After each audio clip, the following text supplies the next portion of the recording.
Hello, everybody out there in YouTube land. Welcome back to Diego Knows. I, of course, am Diego, and today we're going to talk some more about The Notebook. That's right, The Notebook, that piece of shit movie from 2004. The one that you all love so much, okay, and that I do not love so much. Okay, I thought it was a piece of shit when I first saw it in 2004. No, I didn't go to the theater to go see it. I saw it on TV like everyone else. I think I rented it or something, or something like that. I think I watched it with a girl or some shit. Anyway, I know the effect that this movie had on a lot of women, older women, young women, all demographics. Okay, this movie basically made Ryan Gosling into a thing, which he still is today, and Rachel McAdams, which she's really not so much anymore. She just does like supporting character stuff now. But Ryan Gosling is still a leading man. He's still a star. You know, he's married to Eva Mendes and all that kind of shit.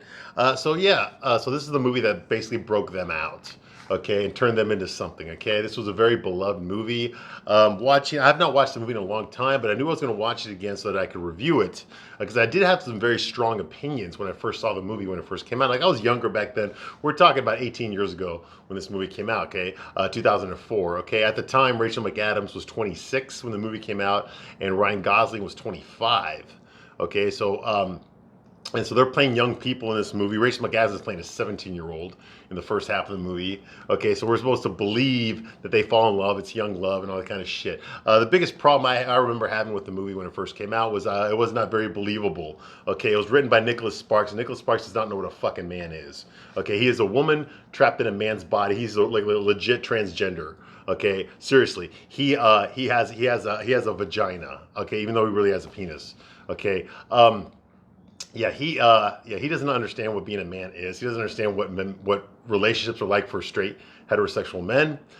He definitely doesn't understand how men take care of themselves and anything about any sort of concept about self-esteem or confidence or anything like that. He doesn't know what these things are. Okay, he refers to the woman to provide him with those things. Okay, he does that in all of his novels. Now I've only read one novel. Okay, but I've looked at the summary of all the novels he's done and the movies that they were turned into from those novels, and it's the same fucking thing over again. It's basically a guy crying for 2 fucking hours. Okay, not moving on, holding on to bullshit. It's a horrible man. I know it turns women on. Okay, to see men suffer for them. Okay, but when you're the guy that's actually doing the suffering, it's not so much of a turn on for us. It really isn't. Okay, that's why we don't fucking do it.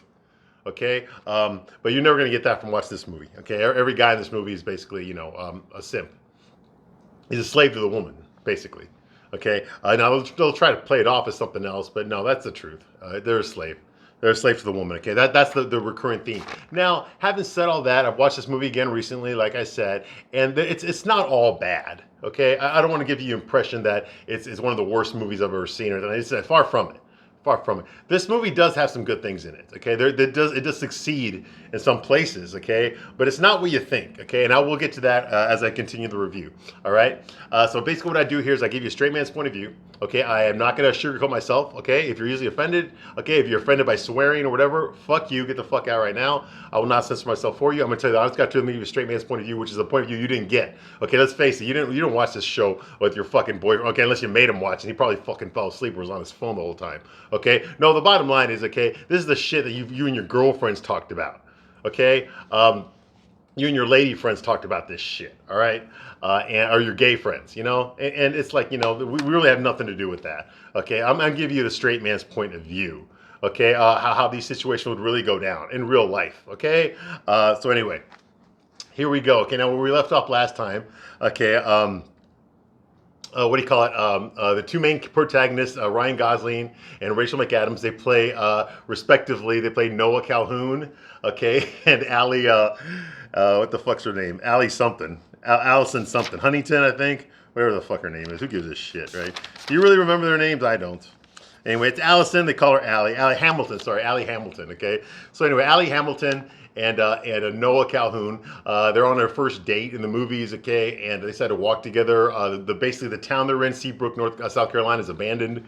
Not abandoned, but it's a country town.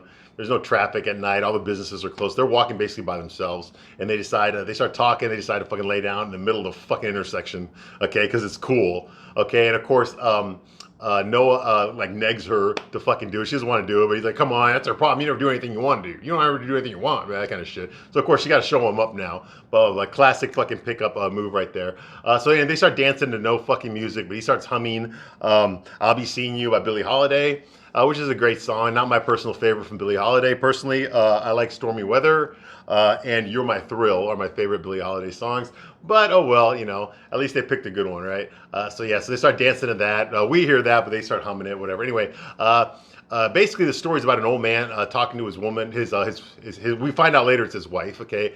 But it's his wife, and she's in an old folks' home, and she's suffering from dementia and senility. Okay, kind of like Alzheimer's, but they don't call it Alzheimer's. They call it early dementia senility. Okay, so basically she's forgetting things. She's forgetting who her husband is, who her children are. She doesn't remember who she is sometimes, and it's getting worse. It's a progressive disease. It's degenerative disease, so she's not gonna get better. But her husband's in the nursing home with her. He doesn't have to be there, but he's there to be with her, and he reads from her from this notebook, hence the title of the movie, okay, which is a story about a love story of how they met each other, okay, to hopefully bring her back her memories of him. So he's always doing this to try to get her to remember him for at least a few minutes. Like it's a fewer and fewer amount of time that she remembers him, okay? But when she does, that's what he does it for those few moments when she actually does remember who she is and remember him and their romance and all that kind of shit. But then, of course, it goes away. She loses it soon. So that's why he does it, okay, to kind of get her to come back. That's his whole life is dedicated to that. He's an old man now, played by James Garner, okay? And Allie, the old Allie's played by Gina Rowlands, who is the mother of the director of this movie, Nick Cassavetes. That's his mom. He put his mom in the movie, okay? They're both Hollywood legends. They've been acting forever, okay? So that's going on here, and he's reading her the story, okay? And every once in a while, there's an intermission, okay, where the nurse comes in or whatever, okay? But he's telling her the story, and she says, like, oh, they fell in love, didn't they? He's like, yes, they did. Now, one complaint that I did have from him reading the notebook was that he was reading it as if it was professionally written, as if it was prose, okay? I assumed that the notebook was someone's notes. He was just writing down certain situations, but the way he was reading it, he was being very eloquent. He's using vernacular. He's using a special language, to evoke emotions the way a professional writer would write. And I'm like, I thought this was just notes in a notebook, but later on it gets explained, so I'm sorry about that. I kind of jumped the gun. The truth is that it was professionally written. He's just reading a fucking, like a novel that was never published, basically, is what he's doing, okay? All right. So that's going on here, okay? By the way, if you are a Billie Holiday fan, my personal favorite is Lady Sings the Blues. Diana Ross was in that with 1972 with Billy Dee Williams. That's a great movie about Billie Holiday. A lot of great songs in that one. I know they fictionalized a lot of it, but there was a recent one last year. I think it was on Netflix or whatever. That was just like fucking I Hate White People. So anyway, moving right along. That's where I left off. Okay. So in the present, what do you call it? What's her name? Allie confirms, Gina Rowlands, she confirms that they fell in love. And of course, James Garner's knows that, yes, they did. They most certainly fell in love. So obviously this guy's a fucking a wimp. Okay. Now I'm not saying a wimp like maybe physically, but what I'm saying is that he's all about his emotions. Okay. Most men are not like this. Okay. Unfortunately, there are some men that are like that, but they don't look like fucking Ryan Gosling. Okay. Basically, Noah's character, he is all about what woman loves him. His entire value in life, his entire existence, his purpose in life is to be loved by a woman. Okay, and that's not even really his purpose in life. His purpose is to love a woman. Like, that's so fucking hard to do. Like, that's like the epitome of climbing Mount Everest, is I fell in love with a woman. See, I did live my life. No. There's a little bit more to life than just falling in love with a woman. It helps if she loves you back. Okay, that kind of helps make life worth meaning.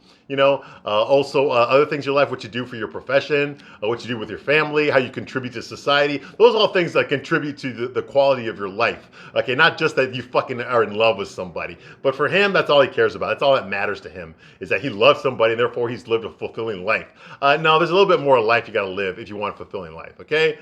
Just being in love with somebody doesn't fucking give you a fulfilling life, okay? I could have been in love with Morgan Fairchild the first time I saw her when I was 5 years old on TV, okay? But if all I did was think about how much I loved her, up until my fucking 40s, okay, that's a wasted fucking life, isn't it? Of course it is, all right? So no, there's a little bit more than just falling in love with somebody, okay? You kind of got to give love. You don't know what love is until you fucking had your heart broken, okay? That's when you really understand what love is. Love is about sacrifice. It's not just about the fucking butterflies, okay? But for him, that's all it's about. That's all he cares about, all right? Fuck it. I'm in love with her. I fell in love with her first time I saw her in the bubble cars.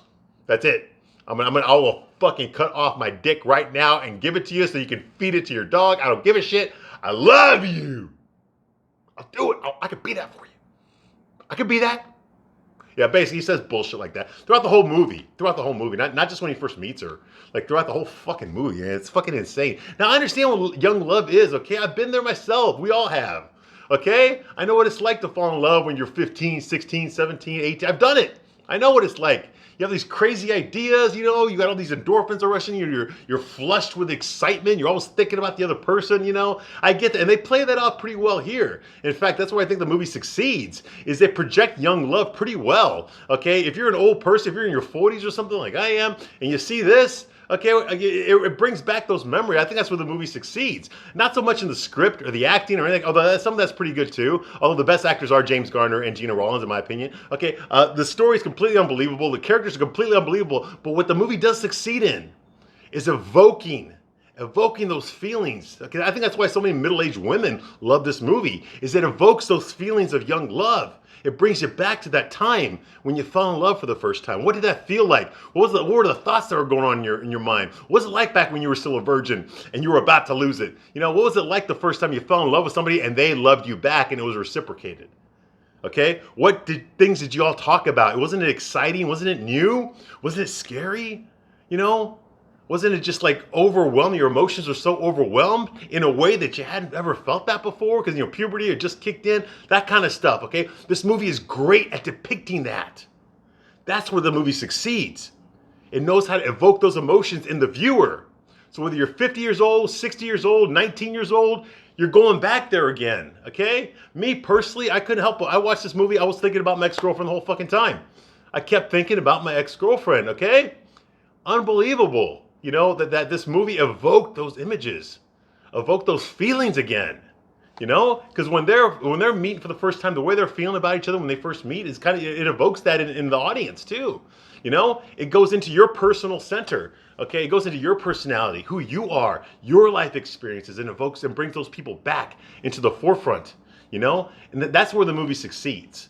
Okay, everything else is bullshit, but it does succeed in that one aspect. Okay, but it doesn't make up for the things. It doesn't make up for the shortcomings of the movie. Okay, the unbelievability of the plot, the unrealistic characters. That's just crap. Okay, but the movie is good at evoking the emotions, and I think a lot of that has to do with the director, Nick Cassavetes. He knows how to bring up emotions. He knows how to get the audience to feel the things that he wants you to feel. Okay, I think he's great at that. But otherwise, yeah, the movie still is a piece of shit. It doesn't get a pass, but it's just not the worst movie I've ever seen. All right. So I did do some digging in there. It turns out that Rachel McAdams and Ryan Gosling were actually a couple in real life, okay? But they got together after the movie, okay? Apparently they hated each other when they were filming The Notebook. But afterwards, and the movie came out in 2004. In 2005, from 2000 to 2007, they were actually dating in real life. Okay, they were a publicity couple, okay? And then they broke up. They did get back together in 2008. In August of 2008, but they broke up a few months later in November of 2008. So they were together twice, okay, in real life, okay. Now, most of you know, by the way, they're both Canadian. They're not even American. They're just plain Americans in this movie, but they're actually both Canadian. Most of you know already that Ryan Gosling is married to Eva Mendes. Yeah, the hot Latina actress, okay, formerly hot, okay, because back in the mid 2000s, she had a very promising career, but now she's giving it up to be a mom, okay, and you know, why does she need to act anymore? She's married to a movie star. I mean, he's still acting, right? Which is just hypergamy at its best, you know? That's why these starlets become rich. That's why these starlets work. They become actresses, okay, so that they can land a high-value man, which Ryan Gosling most definitely is, a high-value man, okay, and then they're not there to work anymore. Fucking they live off alimony if they divorce him, you know? That way, you know, when she cheats on him and divorces his ass, his alimony payments are going to pay for her boyfriend's fucking dick enlargement surgery, right? Weirder things have happened. Okay. Do I sound jaded? I hope not. Anyway, yeah, that's probably what's going to happen, though. How much you want to bet? Anyway, prenup, anything could be contested. Okay. Anyway, moving right along. Okay, so another thing I did learn is Gina Rollins. I guess she was in a movie directed by her husband in 1958 called Shadows. I've never seen the movie. I'm gonna have to check it out now that I know about it. But apparently she disowned this movie. I don't know why. I think maybe her husband was having an affair with one of the stars of the movie. I'm not really sure. But she completely disowns the movie and refuses to ever watch it. And she will not acknowledge its existence. You're not allowed to ask her about that movie in interviews. Wow. Okay. You know, there's a lot of actors that they should say that, you know? Oh my fucking God. Dude, yeah, shit. Okay, So anyway, okay, so yeah, they had that dance in the middle of the street, okay, whatever, but they almost got run over by a car earlier. Okay, they're dancing there, whatever, and now they're in love. Okay, so the next scene, the segue that we get to now is basically he works at a lumber. He's a poor guy, lives with his dad. He works at a lumber yard in Seabrook, South Carolina. Okay, so he's getting off of work there. It's a very blue collar job. Okay, and of course, once he's getting off of work, all the guys they just clocked out and they're walking towards their cars. She's there. Allie's there waiting for him, right, to get off of work. And once she sees him, she fucking runs her ass up to him and jumps on top of him and fucking hugs him and starts making out with him right there in front of all of his coworkers. So of course they're all jealous and shit. The guy's there. Yeah, I would be too. You know, I've seen that before.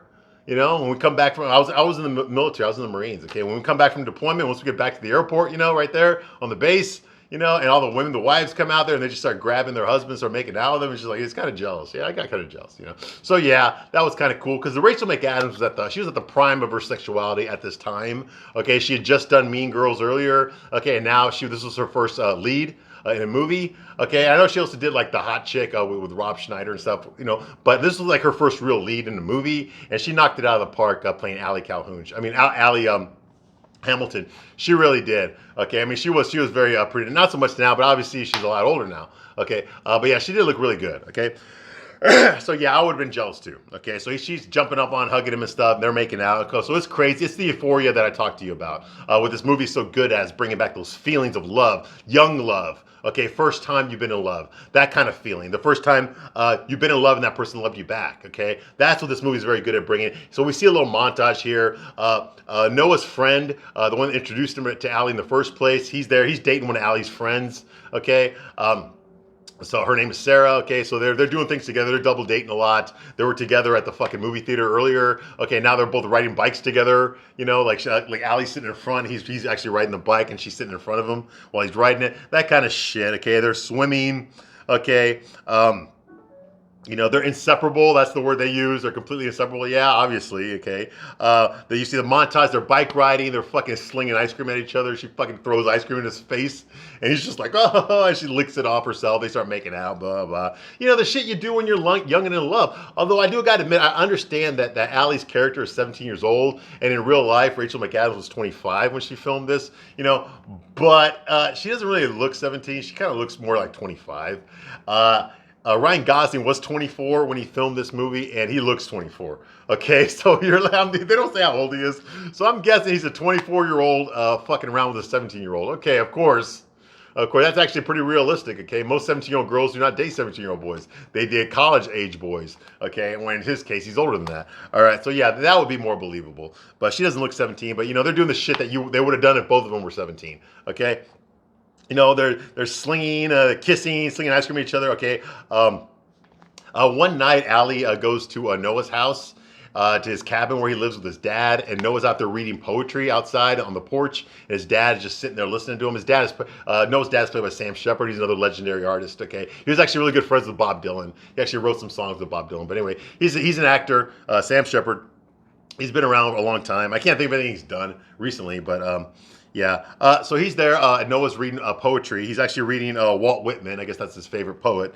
But Allie, who's of course very sophisticated, she's a debutante, so she has a very higher education. She's going to go to college. Okay, all that kind of stuff. So she reads a lot of literature. So she definitely knows who Walt Whitman is. So she's surprised that this country boy would even know who the fuck Walt Whitman is, much less read a book. Okay, but well, at least her family would think that of him. Okay, so yeah, so she knows who Walt Whitman is. Okay. So she goes there to surprise him, all right, and she brings a gift for them, okay, and of course she's introduced it to Frank Calhoun, that's Noah's dad. You know, she said, "Hello, Mr. Calhoun." So he's like, Mister, do I look old to you? It's Frank, which I thought was cool. It's a very charming dad. Okay, and the gift that she gives them is a painting. She likes to paint. Remember, she said that when she was laying on the fucking street before they got run over by a car on the intersection? She said that she likes to paint. Whoopie-doo. She likes to fucking paint. Okay, good for her. She likes to paint. Get it? She likes to paint. So she painted a fucking abysmal... I don't know. I didn't look at the fucking picture. But she painted something. She threw some fucking paint at a fucking canvas and gave it to them.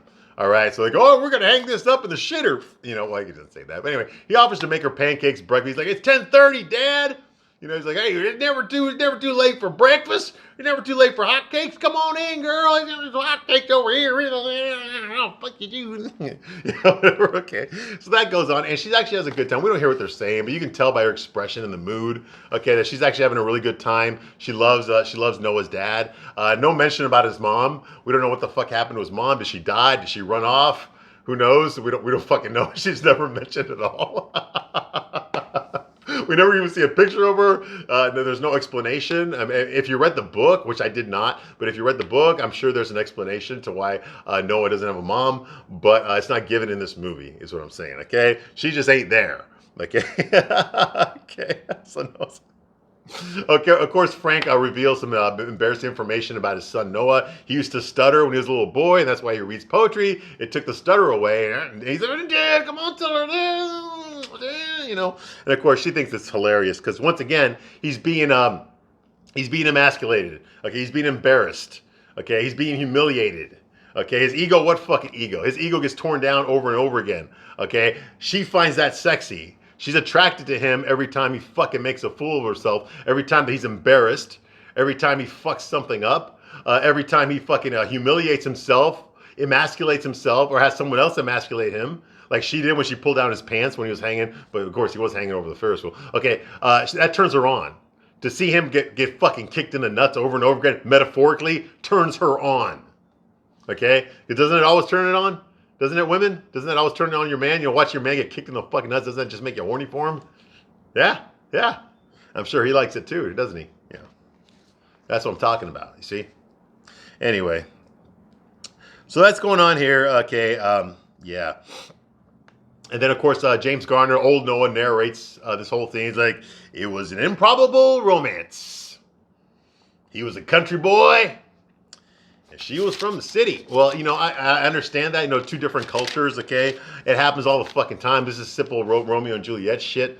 Okay, I'm from the wrong side of the tracks. I've seen this in a lot of fucking movies. Inventing the Abbots, there's another movie where it's all about classism. Can't date with each other because in real life, I know that a lot of these really good romantic movies have to do with people from different classes. One's rich and one's poor falling in love. Okay, a lot of fucking chick flicks are made with that premise, okay? But in real life, it does not work that way. Poor people do tend to marry other poor people, okay? And rich people tend to marry other rich people. That's just the way it is, okay? Life just works. Now, there are exceptions, of course, there. I'm not saying 100%, okay? I'm saying in general, rich people tend to date people within their own class and marry people within their own class. Same thing with poor people. Okay, they tend to date women within their or people within their own class and marry within their own class. Okay. Of course, you can jump over to the other class. Okay, I've dated rich women. I've dated women with a lot more money than me. Okay, I know, it does happen. Okay, the ties do shift every once in a while. Okay. But typically people tend to be with other people that are the same economic status, the same culture that they are in. Okay, obviously there are exceptions, but as a general rule, that's what happens. Okay, you can call me whatever you want. Okay, look around you. That's typically how it is. All right. So later on, they're in a bathing suit. They decide to go to the swimming. Okay, they go into the lake, and Allie's afraid to jump in there, but she's wearing like those old school bathing suits, whatever. You know. Blah blah blah. Okay, I know what. Oh, sorry, I'm jumping too fast forward ahead. Okay, the next scene that we see, the segue here is they're at the I guess the beach or something. Well, it's not really a beach, but it's there. She's in an old style bikini, you know, with her fucking hair tied up and shit. She got the fucking Aunt Jemima thing on her head, you know, the old school 2-piece bikini. Okay, or is it one piece? I don't fucking remember. Okay, anyway, but he's not. He's just in his regular clothes, and they're on the beach, and she's playing in the water, and she's looking at all the birds. Okay, all the birds are there going up and down. She's excited by all the fucking birds. Now, this relates back to the beginning of the movie. If you remember the beginning of the movie, the old version of Allie, Gina Rollins, was staring out the window and looking at the birds flying away. So obviously, this is a hint that it's her. Like, it's the same woman. She's fascinated by birds. I don't fucking know why, but she is, okay? So she's fascinated by these birds. She runs into the water, the splashing water, okay, at the birds. And she's making these noises like, woo, woo, woo. Yeah, like acting like she's fucking on fucking crack cocaine. Okay, well, she probably is, all right? Anyway, she's spreading her arms up and fucking spinning around in the water, going, woo! woo, woo, because that's what normal girls do all the fucking time. All right. I'm thinking to myself, stripper. Anyway, so she starts making this very serious and deep, meaningful conversation with her boyfriend now, Noah, and she says, "You think in another life I could have been a bird? I think I could have been. I'm talking about reincarnation." And I'm thinking to myself, stripper. Have y'all ever dated a stripper? Anyone out there? Anyone? Okay, I have. Plenty. I used to manage a titty bar. Okay? Okay, I had my fair share of strippers. All right? This is the shit they talk about. Okay?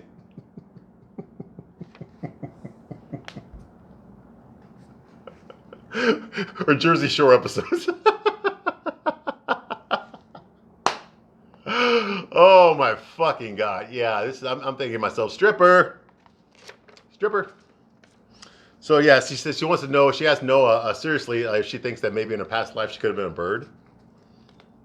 And of course, he gives his fucking his masculine response. Okay, but before he does that, she says, "Coo, coo, coo." Yeah, she says that in the fucking movie. And then she tells him, "Say I'm a bird. Say it. Say I'm a bird. Say it. Say it. Now you say you are too. You say you're a bird. You say it too." And I'm thinking to myself, stripper.